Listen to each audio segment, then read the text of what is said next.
자, 이제 좀 쉬셨으니까 또 다시 들어가겠습니다.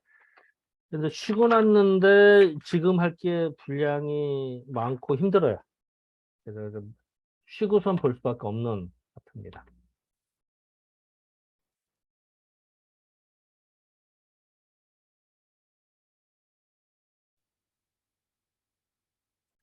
자, 이건 이제 그 소자의 말입니다. 소강절이 이제 자, 이제 문왕도라고 하는 게 있는데 이게 대해서 어떻게 보느냐? 이제 소자가 말하기를 지제라. 야, 대단하구나. 이제 감탄사할 때 쓰는 겁니다. 지극하구나. 문왕이 자격, 문왕이 역을 만든 것이구나. 대단하다. 뭐 이렇게 칭찬하는 의뢰하는 식규절입니다. 기득 천하지 용, 천하의 용을 얻었다. 아까 체와 용을 설명했잖아요. 체는 복희도, 문왕도는 용, 용은 문왕도. 그래서 천지의 하늘과 땅의 용을 얻은 거다. 그러니까 아까 체와 용에서 용을 얻었다. 그렇기 때문에 건곤이 교차해서 택교가 되고 갑자기 이 부분에 대해서 사람들이 또 많이 힘들어합니다. 자, 요 문장. 자, 다시. 요 문장은요. 소자가 전체적으로 문왕의 역을 칭찬하는 말입니다. 그건 맞아요. 맞고 여기서부터 요 문장까지는 복희도를 설명하는 거예요. 복희도. 그리고 고다음 문장서부터는 문항도를 설명하는 겁니다. 다시 요 파트 되게 사람 심리가 그렇거든요. 앞에 문항도를 칭찬을 했잖아. 그지? 했으니까 요 다음 문장도 문항도라고 생각을 하는 거야. 그래야 논리가 맞잖아. 순서가 문항도를 칭찬하고 뭐 건곤교의 위태 그러니까 이게 문항도에 나오는 건곤괴라고 생각을 하는 거야. 그럴 거 아니야. 그런데 여기서는 전체적으로 앞에서 문항도를 칭찬을 하고 복희도와 문항도를 말하는 겁니다. 그래서 요 빨간 파트, 요 파트는 다시 얘기하자면 요 파트는 복희도 이야기입니다. 이 부분을 컨셉을 잡으셔야 안 헷갈립니다. 자, 건괴와 곤괴가 교차돼, 건곤이 교차돼서 택괴가 되고 많이 보는 것 같지? 이거는 복희도에서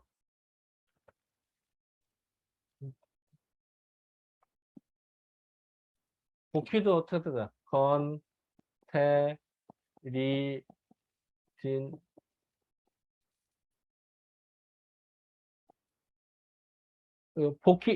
아이고, 안 꺼놔서.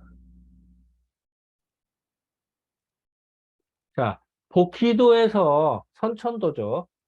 선천도에서 건괴와 곤괴가 중요하잖아요. 그죠? 건괴와 곤괴가 만나서 택괴가 다. 건괴와 곤괴가 만났는데, 자, 그러면 건괴가 위에 있고 곤괴가 밑에 있으면 이렇게 될 거 아니야.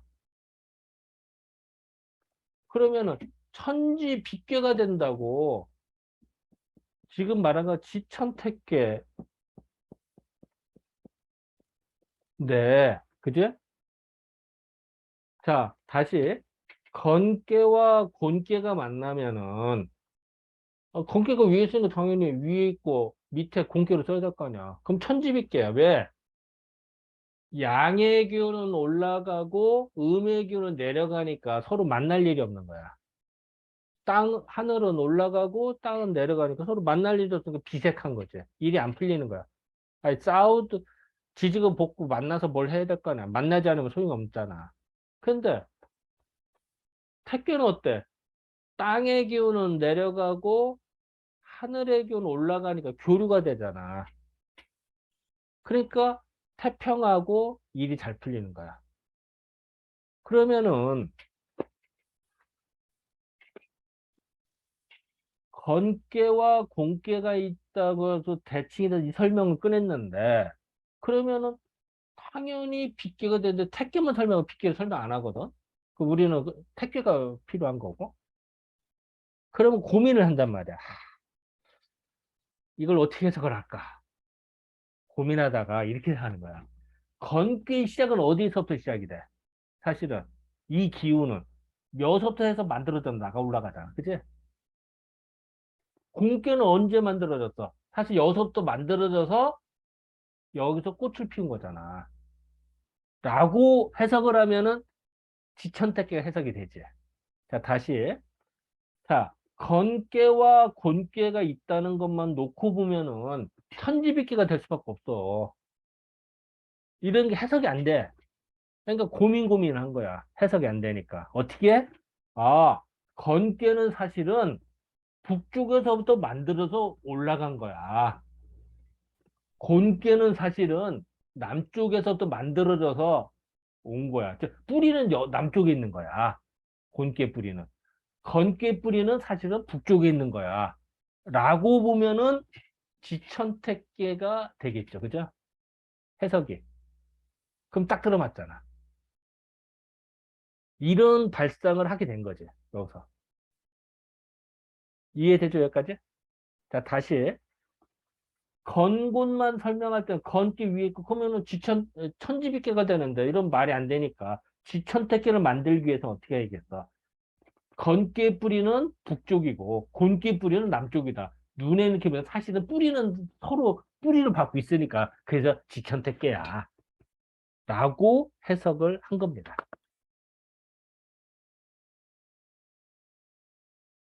그리고 감깨와 릿깨가 교차되어서 서로 교합이 되어서 기재깨가 된다. 이 얘기는 뭐냐?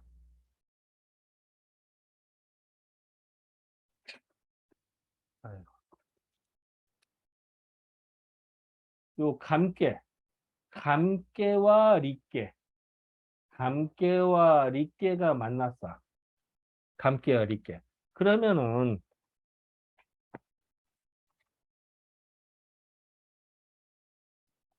만나보자. 자, 화, 수, 미제깨가 있고 수, 화, 어, 수화, 기제깨가 있잖아. 그지? 자, 여기서는 어떻게 하면 불이 올라가고 물이 내려가니까 미제, 가지런히 이게 정리정돈이 안 돼. 수화기 제게 물은 위에서 이제 내려가고 화는 올라서 이미 기제 모든 게 평정에 대해서 교류가 됐어. 그치? 그러면은 우리는 생각할 때 여기에서 미제께가 좋겠어? 기제께가 좋겠어? 당연히 기제께가 좋겠지. 응? 그러면은 기제께를 만들려면은 수화 기제께니까 이게 수야. 여기 화고. 그러면은 사실은 엄밀히 말하면은 화가 동쪽에 있고 수가 서쪽에 있어. 그럼 엄밀히 말하면 이렇게 만들면 이렇게 해서 화수 미제께가 되는 게 정상이야. 이렇게만 본다면, 그지?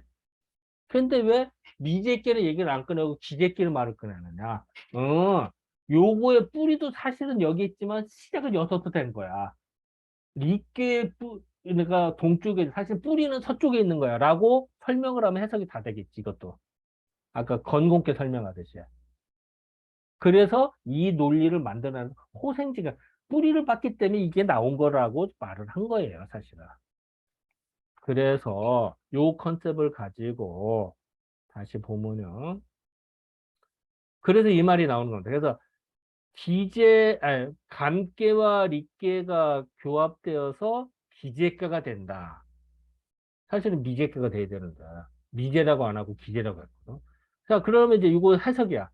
건괴는 어서부터 시작해서 사방에서 시작된 거고. 사실 건괴는 뭐야? 남쪽에 있잖아. 오방이잖아. 오. 이렇게 좌오선 할 때 오방.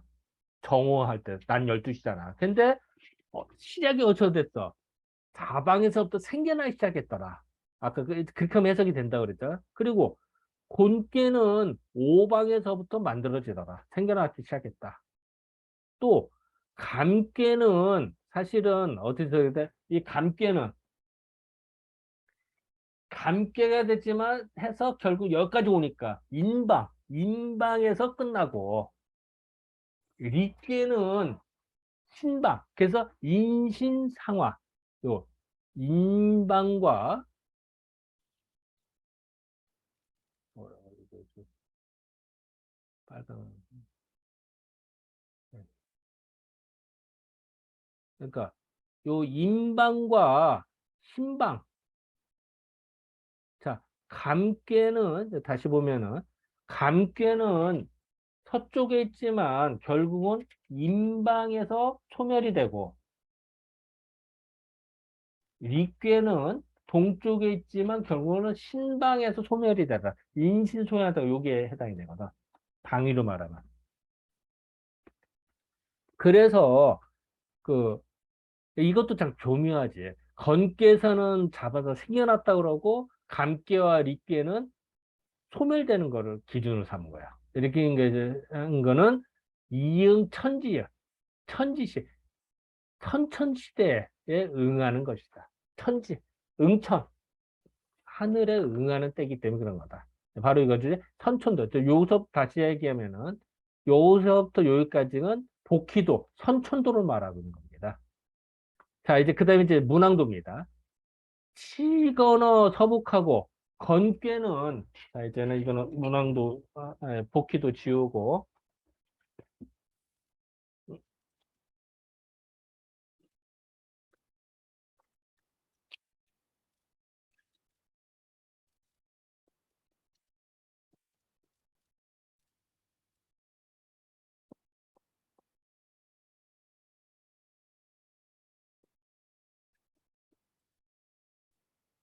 이게 이제 문항도입니다. 자, 시건어 서북 쪽에 건괴가 있고 아버지를 서북 쪽에다 두고 그다음에 곤괴를 서남 쪽에 두며 장남이라는 얘기죠. 장자가 용사 일을 다 한대. 즉 장남이 그 모든 일을 아버지 대신 다 하는 거야. 그러니까 동쪽에 배속을 하고 장녀나가 어머니를 대신하더라. 그러니까 장남 옆에 장녀가 있어서 같이 일을 만들어준 거죠. 이런 것이고 감계와 리계는 그 지위를 얻었고 제자리를 얻었고 택계와 간계가 짝이 되는 거는 택계와 간계.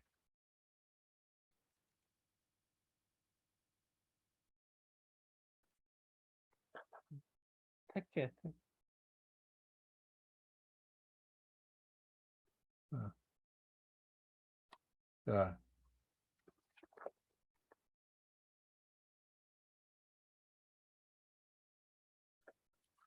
그거는 지지바 땅의 방위에 응하는 것이니 땅의 방위에 응한 것이니 왕자의 법이 여기에서 모두 다 있다. 임금의 도로여서 다 있더라. 택계와 관계가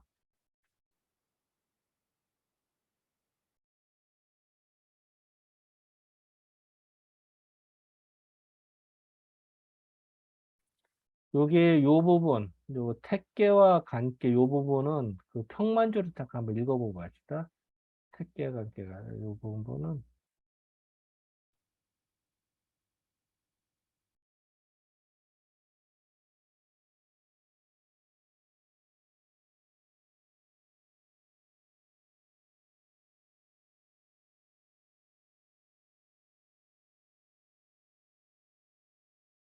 이것도 이제 나중에 이따 다 한번 점검해야 되는데, 한번 이제 보고 합시다.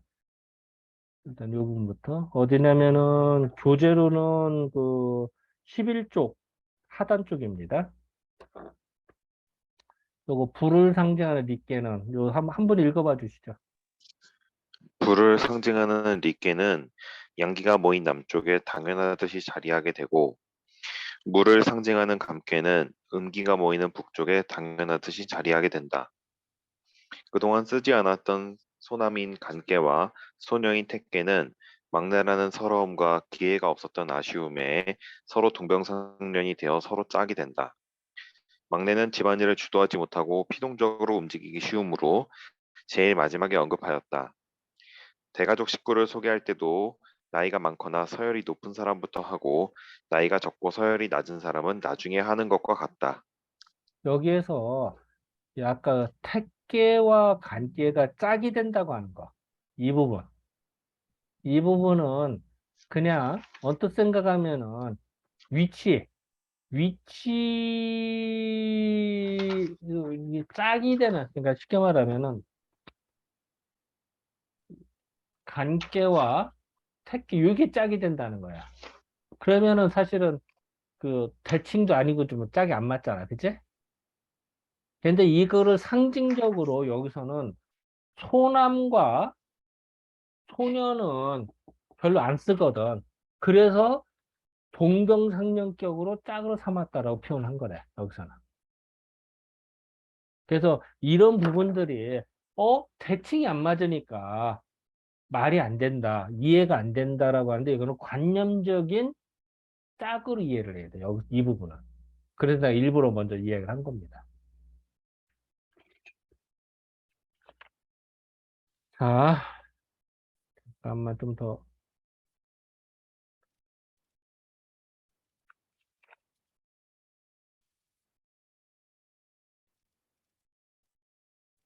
요거는 이제 조금,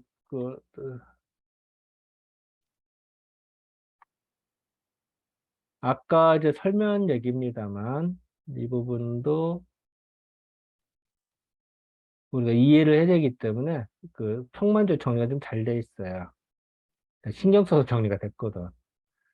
자, 여기는 어디냐면은 그 교재 10쪽 상단 쪽입니다. 그럼 건께와 곤께 이 부분. 자, 이 부분부터 한번 읽어봐 주실래요? 그 교재 10쪽 상단 쪽. 그럼 아까 그럼, 설명한 얘기인데 그럼 그럼 정리된 거. 건께, 감께와 릿께의 조합이지만 천지, 빛께와 화수, 미제께의 예를 왜 들지 않았을까? 이는 선천도에서 후천도로 변하면서 일이 잘 풀리는 것이 우선이기 때문으로 보인다. 그 이유를 살펴보기로 하자. 항상 문항도를 볼 때에는 복희도와 문항도를 같이 비교해 보아야 이해가 잘 된다. 문항도에서 땅이 위에 있고 어, 하늘이 아래에 있으면 위에 있는 음기는 내려오려 하고 아래에 있는 양기는 올라가려 하므로 항상 교합하려는 지천 택계가 되어 번창의 의미가 있다. 감계와 릿계가 서로 교류하는 것을 살펴보면 감괴는 물로 선천도에서 서쪽에 있었지만 물이 흘러가며 밑으로 모여들기에 후천도에서는 북쪽으로 이동하게 된다.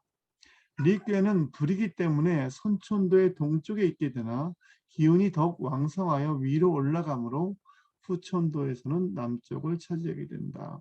그러면 릭괴가 위에 있고 감괴가 밑에 있어 화수 미적괴가 될 것 같지만 본문에서는 수화 기적괴가 된다고 했다. 만약 화수 미적괴가 된다면 불은 위로 더욱 올라가고 물은 아래로 더욱 내려가기에 서로 만나지 못하고 해결이 되지 않는다. 이렇게 되면 후천도의 의미가 달라지므로 수화 기적괴가 된다고 한 것 같다. 그러니까 요런 아까 이제 설명한 얘기지만 요 평만주에 좀 정리가 좀 잘 돼 있어서 다시 복습하는 의미에서 읽어봤습니다. 그리고 그 다음도 이게 중요해서 요거는 이제 다들 여기 이 부분은 다 중요해서 다 한번 읽어야 될 것 같아요. 그 다음도.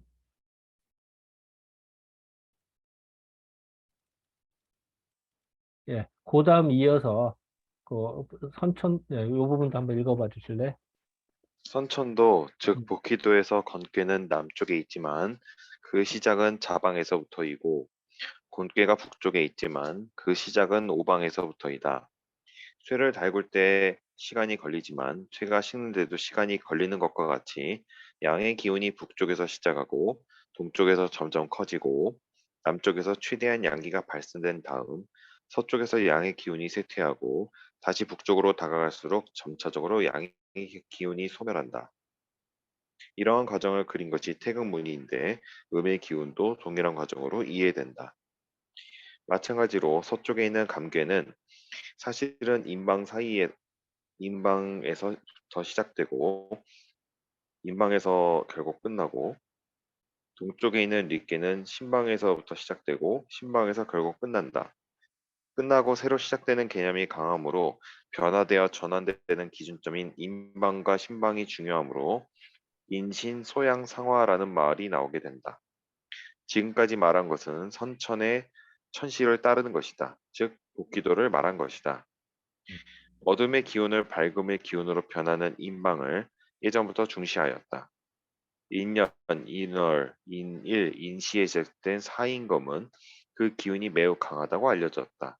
따라서 예전에 임금이 병마를 지휘하는 장수에게 주었으며 명령을 어긴 자는 허락 없이 죽일 수 있었다고 한다. 음. 그러니까 그, 이 사인거 가끔 영화나 뭐 드라마 보면 가끔 나올 거예요. 요건 이제 토막상식으로 이제 이게 바로 주역의 이치야 하면 이제 다들 뿅 가죠. 그리고 이제 인시와 신시, 인신 소양상하가 기운이 변하는 때다. 그렇기 때문에 그걸 중시한다. 라고 한의학에서는 매우 얘기합니다. 그리고 주역에 있는 이치고요. 이 얘기입니다. 그, 그리고 건공계는 뭐, 어.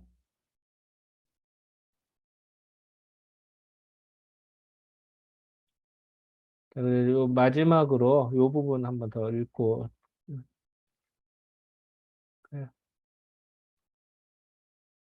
자, 마지막 문장입니다.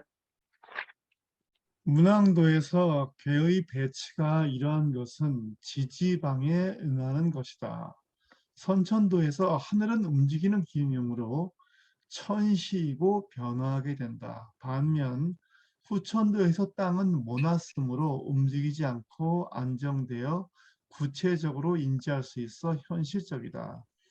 따라서 문항도는 지지방에 응하는 것이라고 하였다. 따라서 여기에서 말하는 왕자는 문항을 말한 것이다. 하늘에 응한다는 것은 생겨가 나는 이치이기에 복희도를 설명하는 것이고 땅에 응한다는 것은 이미 완성된 것이므로 문항도이다. 선천도인 복희도는 생겨나는 것이고 후천도인 문항도는 완성되어 응용되는 것이다. 생성되는 것은 역동적이기에 하늘의 기운을 선천도에서 이해하고 후천도는 이미 완성된 것이기에 땅의 기운을 의미한다. 음. 여기서 이제 해석에서 중요한 거는, 지지방이라고 하는 거예요. 요 부분. 요거를 해석하기 힘들어 할 수가 있어요. 예. 이응 지지방. 그러면 땅에 응하는 그 방위 이렇게 해석가 돼요. 여기서 방은 방도, 네모지다라는 걸 의미하는 겁니다. 그래서 지지방. 그래서 내가 번역을 할 때 요 표현 썼죠. 문항도는 지지방에 응하는 것이다. 이렇게 표현한 거거든요.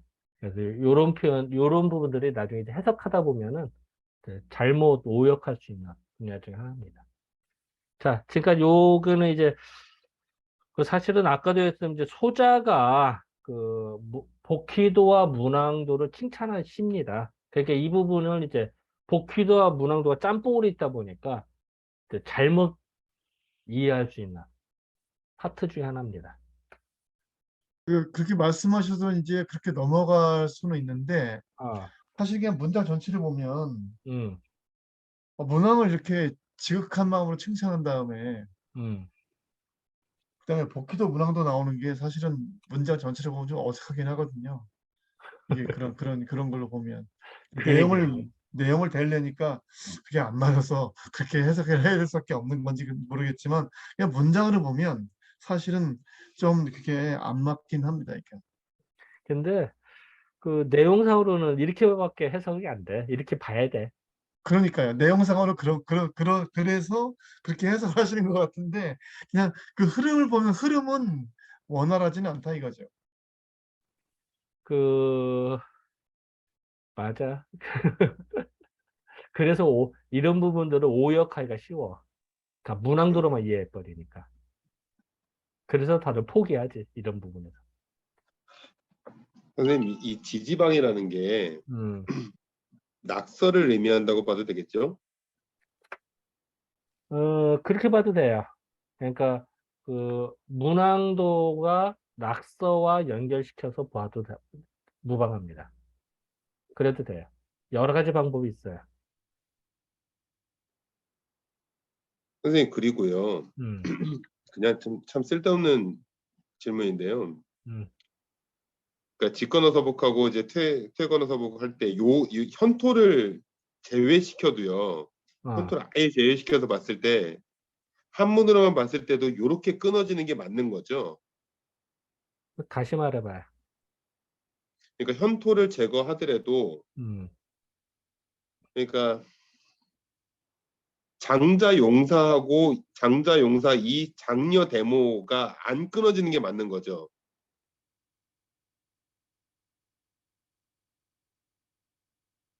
이 얘기야. 잠깐만 공유로 해서 볼게요.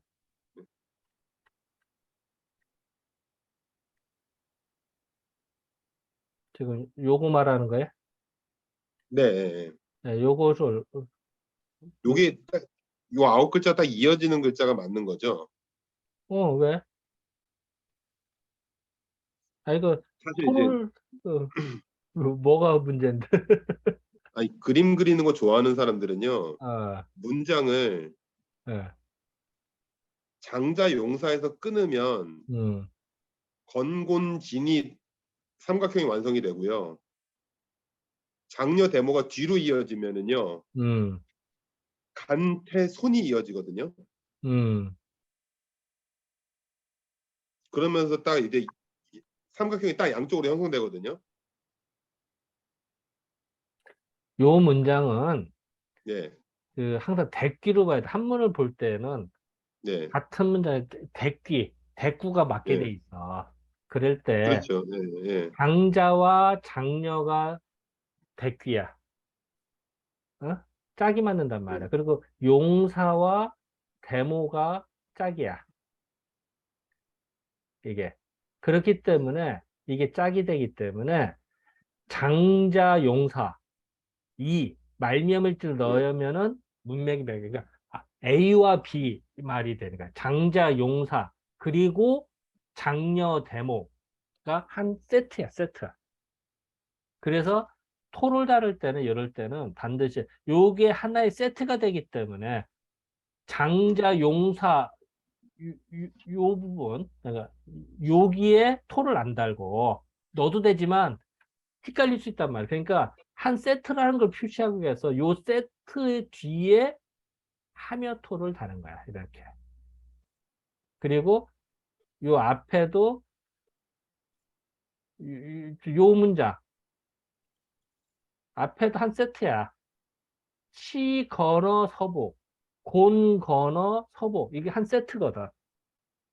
근데 여기는 말미암은 이자가 없으니까 그리고 요거는 건께와 공께가 낫다라고 하니까 그래서 요때는 하고 토를 달고 그 다음에 하며 토를 달아서 그래서 요 하며 토를 단 거 한 세트와 요것이 한 세트임을 알려주는 거야. 이 하며 토를 이렇게 넣은 거는. 다시 취지어 서복하고 퇴고너 서복 선암하며 여기 한 세트. 그리고 장자 용사의 장려 대모 하면 아이고. 아, 여기 한 세트. 그러니까 된 걸 알려주기 위해서 하며토록 다 다른 거야. 그래서 이렇기 때문에 장자 용사 이 장려 대모는 한 세트야. 이걸 나누면은 안 돼. 그러니까 쉽게 말하면은 장자 용사 요걸 한 문장으로 보고, 어? 아까 질문의 의견 이거 아니야.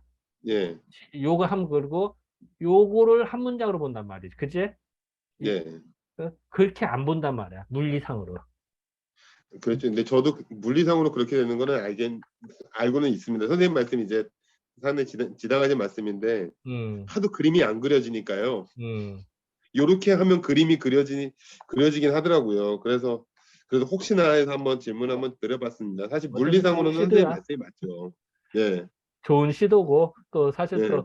또 거꾸로 보면 또 그런 시도들이 모여져서 또 탈출가 될 수도 있고, 또 새로운 또 만들어질 수도 있어. 맞아. 사실 태간이 우가 된다는 게 진짜 이게 참 이해하기가 좀 힘들거든요. 뭐가 오가 돼? 태간이 우가 된다는 게 그럼 어디 말하는 거지? 고 감리가 득이하고 잠깐만. 아, 요거 태고너 서남. 아니요. 저기 감리가 득이하고 감리.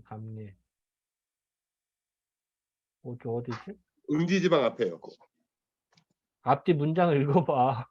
네, 그 데모 바로 다음 문장입니다. 장려 데모하며 장려 데모하며 다음에 감리 어. 득이 태간 위우는 네, 네. 그 아, 요 문장 부분. 얘기하는 것 같습니다. 예. 아, 이거. 그러니까, 네, 태간이 감리, 우가 된다는 득이. 게 어. 네. 사실 감리가 득이한다는 건 이해가 가는데 음. 이제 태간이 짝이 된다는 게 음. 이게 참 이해하기가 좀 힘들거든요.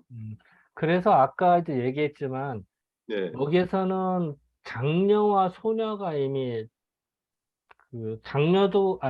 소남과 소녀가 있지만, 소남과 소녀로서 하면은 같은 속끼리 뭉쳐지는 케이스야.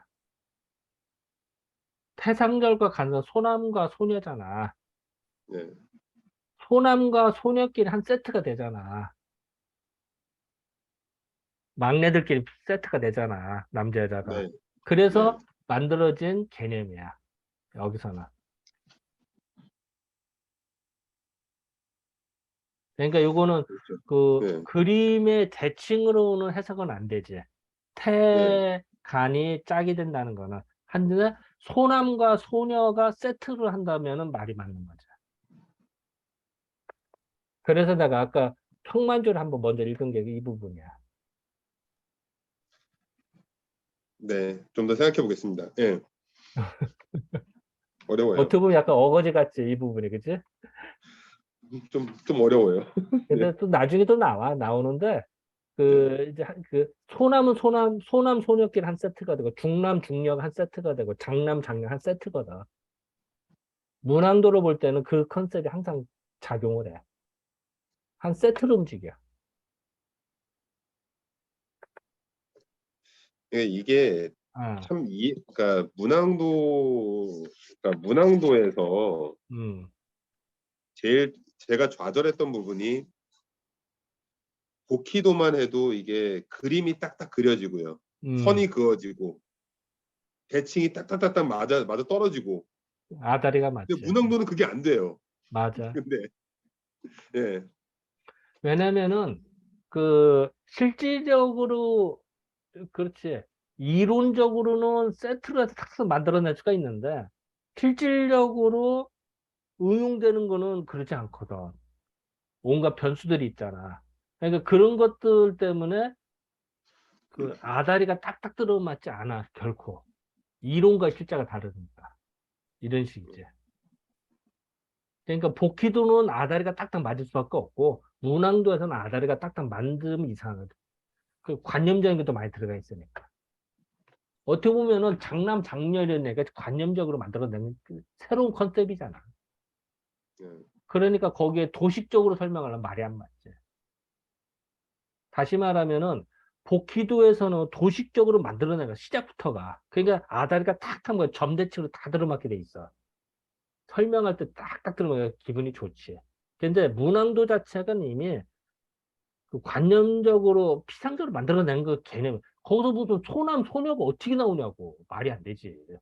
그렇기 때문에 이 이렇게 뭐랄까, 도식적으로 만들어내기가 하면은 아다리가 안 맞아. 그렇게 보면 이해가 안 돼. 장남, 장녀에서는 도식적으로 보면 안 된다고. 거기서는. 그래서 개념을 달리 봐야 돼. 그러니까 복귀도 모두 똑같이 하려면은 이해가 안 될 수도 있어. 특히 이론 파트 지금 그 박 선생님 질문했던 이건 말이 안 되지. 그지? 점대칭이나 선대칭이 되지가 않잖아. 결코. 근데 소남과 소녀 그러니까 사실은 이 부분도 장남과 장녀가 한 세트잖아. 그치? 네.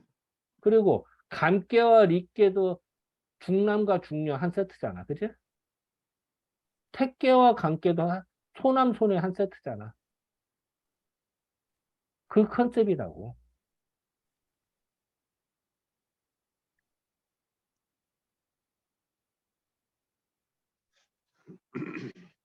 그냥 요 말이 맞다라고 하고서 문항도를 계속 풀어 나가야 하는 거죠.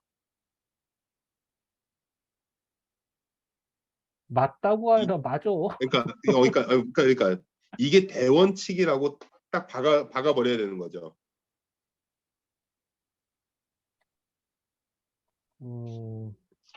대원칙? 이건 그냥 다만이 문항도의 이 그림을 말한 거야. 그냥. 쉽게 말하면은 문항도 그 시작할 때 그림 있잖아. 이거. 네. 이거 그림을 내가 볼 때는 이렇더라. 소강절은 이렇게 해석을 한 거야. 그냥. 그리고 그렇게 뒤에 사람들도 거기 따라 설명을 한 거고. 그렇죠. 어떻게 보면은 이거 맞다고 하고 보는 게 이해가 빠르겠다. 그렇게 설명해도. 표현이 좀 나도 미안하지만 표현이 나도 좀 그런데 알겠습니다. 그렇게 봐도 될 것 같아.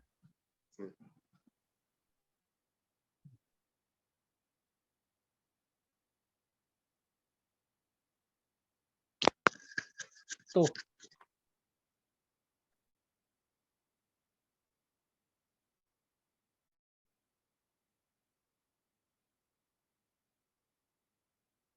그리고 요 파트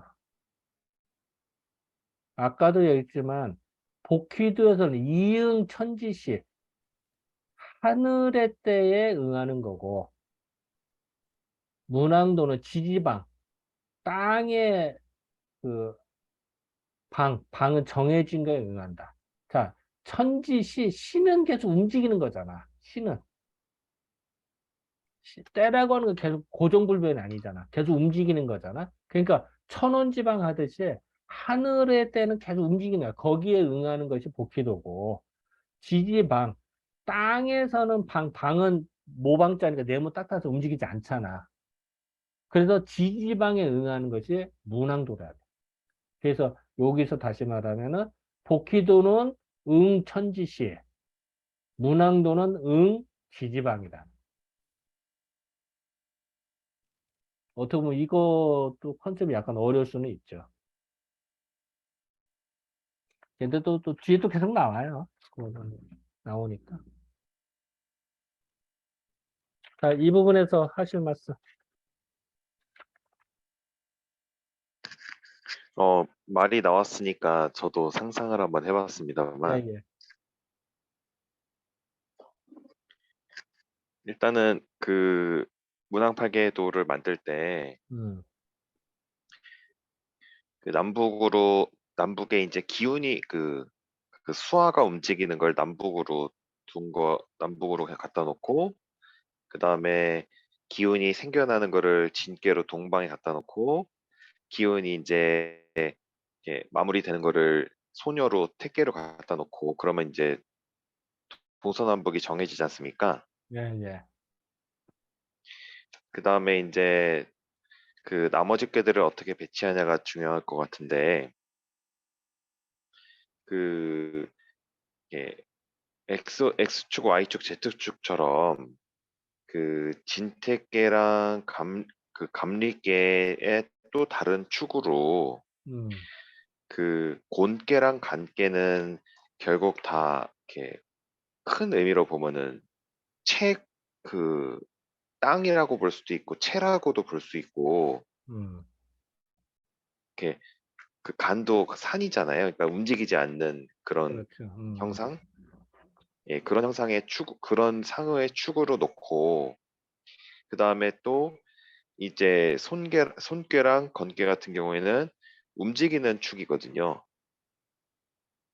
음, 오손풍이고 이거 천이고 하니까 움직이는 축이고 그다 이 이야기에 아까 얘기했던 뭐 건깨랑 곤깨는 또 이제 뒷방 노인네고 뭐 장남 장녀가 만나고 뭐 이런 얘기들을 좀 더 덧붙이면 예 조금 더 설명을 할 수 있지 않을까 싶습니다. 그래서 저도 사실 간깨가 왜 소나무에 굳이 이 자리에 있어야 되나라고 고민을 했었거든요.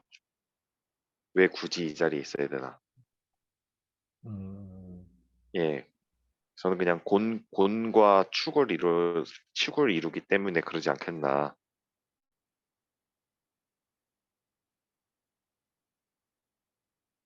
그것도 좋은 생각 같네요. 그러니까 어차피 우리가 보면은, 그림을 보고 어떻게 해석하고 논리적으로, 합리적으로 설명하는 게 문제거든요. 그거를 요새 내가 정역 보면서 내가 계속 느끼거든. 그러니까 문항도 복희도 정역을 보면서 이게 왜 건뼈가 여기 있는지를 논리를 설명하면 그게 씨앗이 먹히는 거야. 씨앗이. 지금 마찬가지로 조랑현 선생님 같이 지금 해석을 이렇게 했잖아요. 지금 정리하면 그 간꾀다. 간꾀는 산이다. 산이 쉽게 움직이는 거 아니잖아. 그리고 곤꾀다. 그럼 땅이야. 땅이 쉽게 움직이지 않잖아요. 그러면 움직이지 않는 축이라는 거지 이게. 그죠? 그리고 요 손꾀다. 손꾀는 밑에서 바람이 불듯이 살살 움직이는 거거든 이거는. 그리고 건꾀는 부지런하게 가만히 있자고 부지런하게 행동하는 놈이잖아. 그러니까 움직이는 거의 축과 가만히 있는 거의 축. 흙의 축과 이거 그 건괴도 양의 균 움직이는 거고 이거 바람의 균 움직이는 거 이것도 움직이는 이거는 손으로 잡을 수가 없는 거라고 이거. 이건 손으로 잡을 수 있는 거고. 손으로 만질 수가 있잖아요. 그죠? 산과 땅은 흙은 근데 바람을 손으로 만질 수도 없고 건괴로도 손으로 만져. 양의 기운일 뿐인데. 그러니까 결국은 이 축에서 이게 세팅화 된 거다라고 지금 조나에서 해서 그렇게 해석해도 맞는 거죠. 다만 이제 그것이 이제 여러 설명에 의해서 다 보편 타당하냐 이제 그런 이제 문제점은 있습니다만 어쨌든 하나의 좋은 시도라고 보이는데 하나. 어우 대단해. 우리 한번 박수 한번 치고 합시다 우리 박수. 어쨌든 우리 조나서 또 이런 생각도 다 하셨어요? 원장님께서 잘 가르쳐 주셔서 그렇습니다. 그래서 정리를 하자면 아, 수화, 시종, 동, 정 이렇게 네 가지 축으로 이야기할 수 있을 것 같습니다. 음.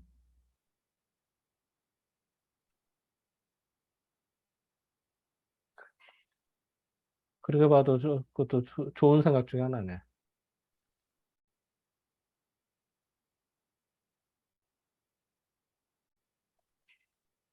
그래서 이제 앞으로 이제 계속 우리가 이제는 그 지난번까지는 이제 복희도에서 이제 생겨나는 순서에서 계속 얘기했지만 이제는 그 문항도에서는 왜 이게 새로운 배속이 되니까 이제 짬뽕을 해서 계속 봐야 돼요. 그리고 또 왜 이렇게 변할 수밖에 없었나라는 설명을 이제 계속 해나갈 수밖에 없거든요. 그러니까 이제 그런 부분들을 이제 당분간은 문항도를 통해서 공부를 하게 됩니다. 그 이제 사고의 폭이 확 달라지지, 잖아 또.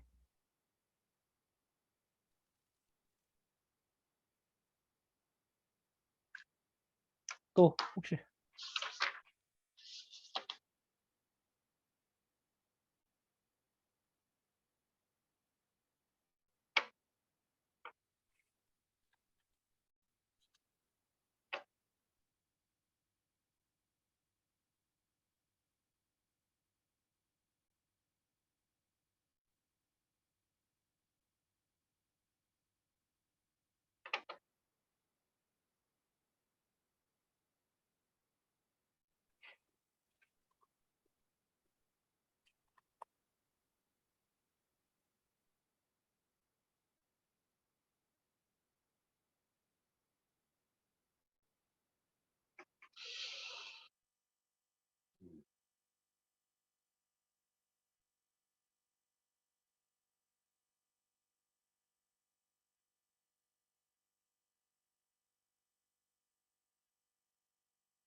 원장님 그 질문이 하나 있습니다. 예, 얘기하시죠.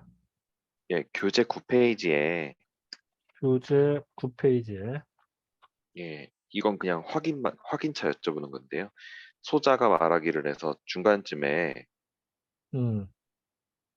건께는 자방에서 생겨나고 잠시만요. 죄송합니다. 이거 저거 복귀도 설명인데 제가 잘못 봤습니다. 복귀도 설명이네요. 하나, 신방, 여기까지. 예, 네, 잘못 봤습니다. 예. 잠깐만요. 파일을 어디다 놨다고. 내가 지금 여기 채팅창에 내가 그 파일을 올려놓을게. 잠깐만요.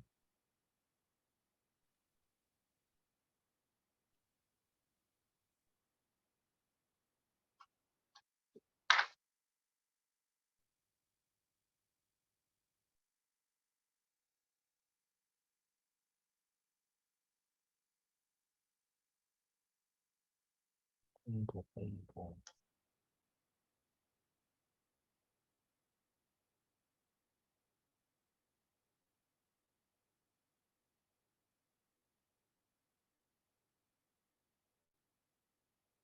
아이고, 나중에 돌려야 되나?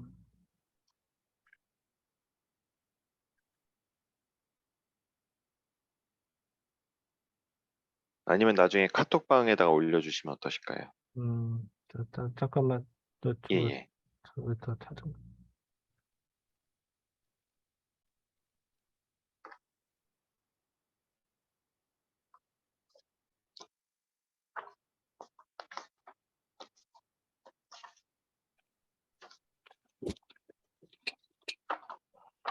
그래야 될 것 같다. 지금 내가 좀 자료를 하도 이곳저곳 두다 보니까.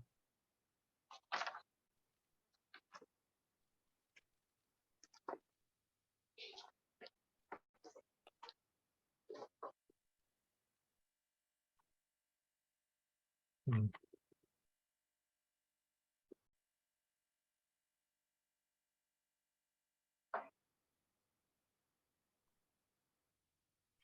첨부를 할 수가 없네. 내가 잘 모르겠네. 이거. 그래, 그건 나중에 내가 보내도록 해줄게. 또 다른 거 또.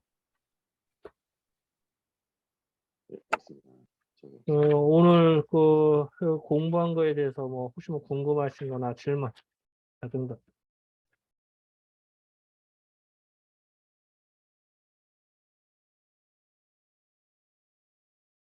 그러면은